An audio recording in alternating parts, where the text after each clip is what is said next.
Guys, that's Grizzly Tales for Gruesome Cats. What hell dark? Please like and subscribe. Your room is ready, child. Enjoy your stay.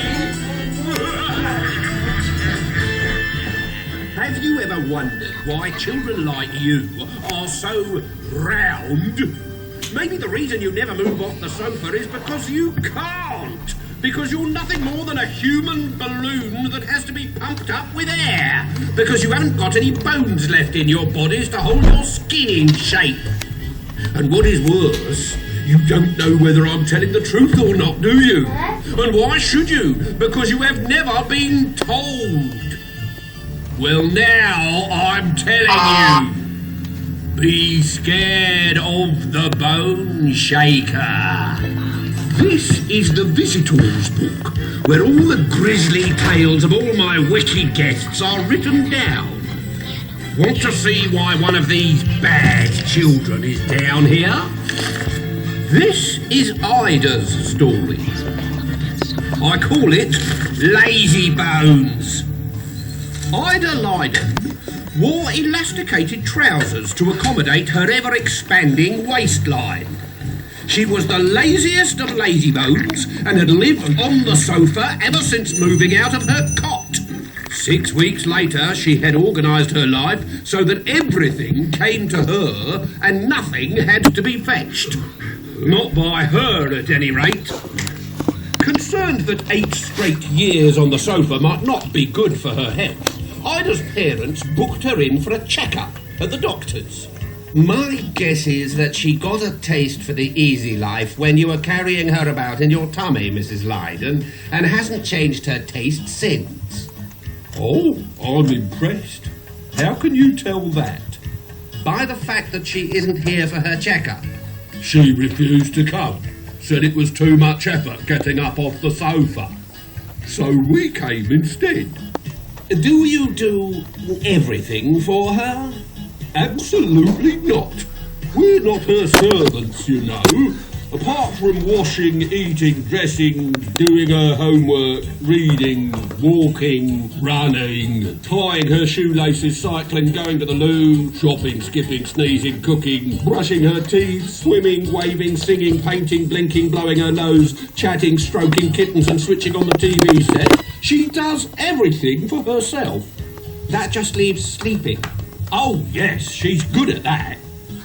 The doctor prescribed exercise. So when the school announced that it was doing a charity walk in aid of LARD, the charity for large and reclining daughters, they begged the headmaster to let her do it.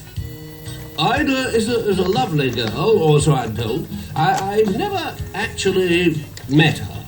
She doesn't like school, I noticed. So she doesn't come in. It's not the teachers or the lessons. It's just the getting up and getting in that defeats her. She did come in once, but the school lost her. She was found fast asleep on her own coat hook. Ah, yes. Too lazy to take off her coat, I remember.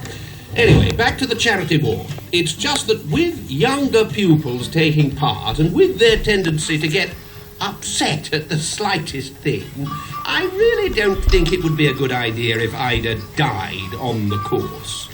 Do you think she might? Well, she hasn't moved since she was born, has she? Apart from that day on the coat hook. Apart from that day, yes. So her heart is going to be a little unused to exercise. This was the wake-up call that Mr. and Mrs. Lydon needed. We've got to put a stop to her laziness or she'll die. Listen to this. Lazy people have lazy bones. Get rid of the bones and the laziness will disappear too. Or so says the Bone Shaker, the latest wacky craze to come out of Japan.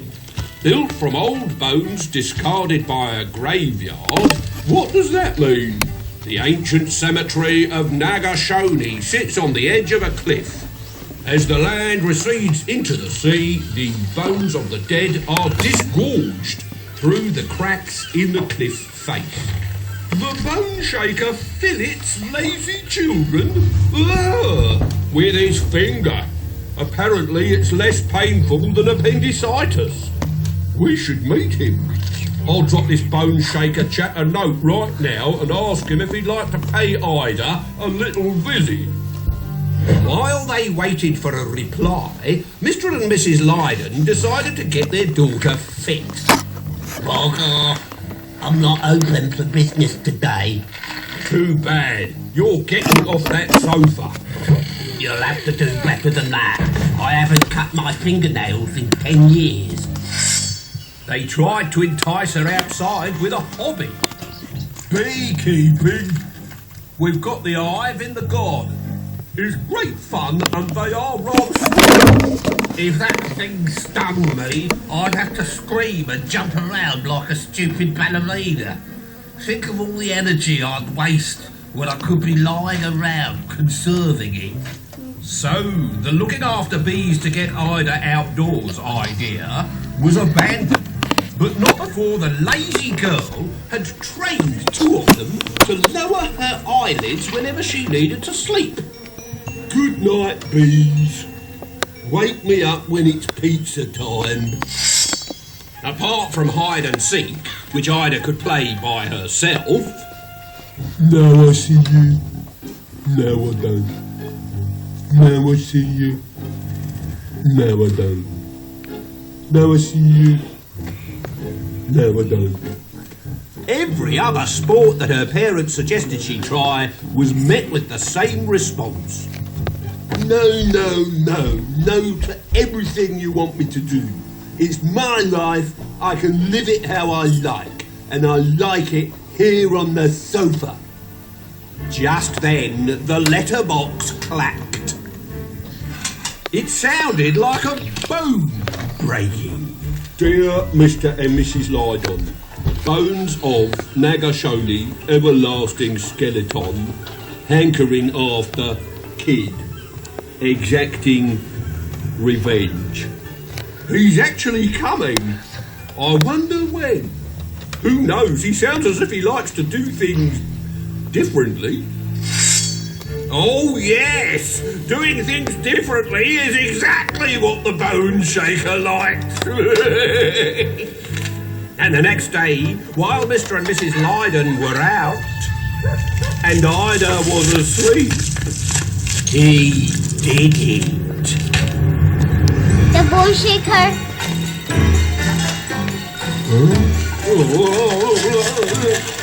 What's going on?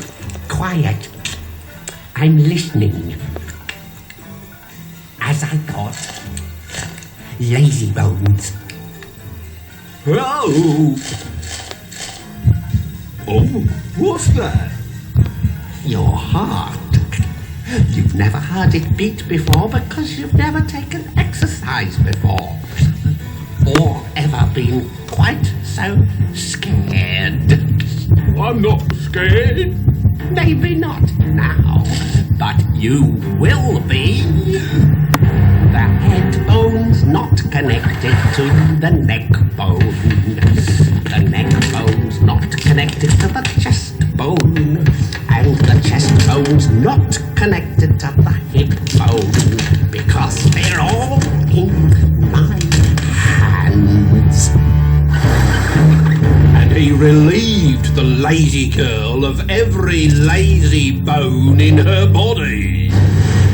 When Mr. and Mrs. Lydon returned from the shops, Ida, they found their filleted daughter in a state of skeletal collapse, lying like a deflated parachute on the floor.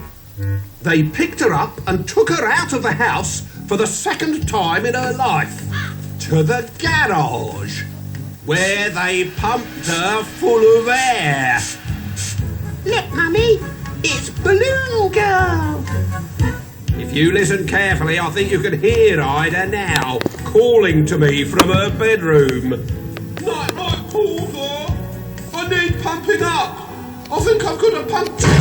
Oh! Oops. You know what's happened there, don't you? That razor-quilled porcupine I gave her as a pet has just burst her bubble. Max McGrath is just your average. Thanks for watching. Like and subscribe.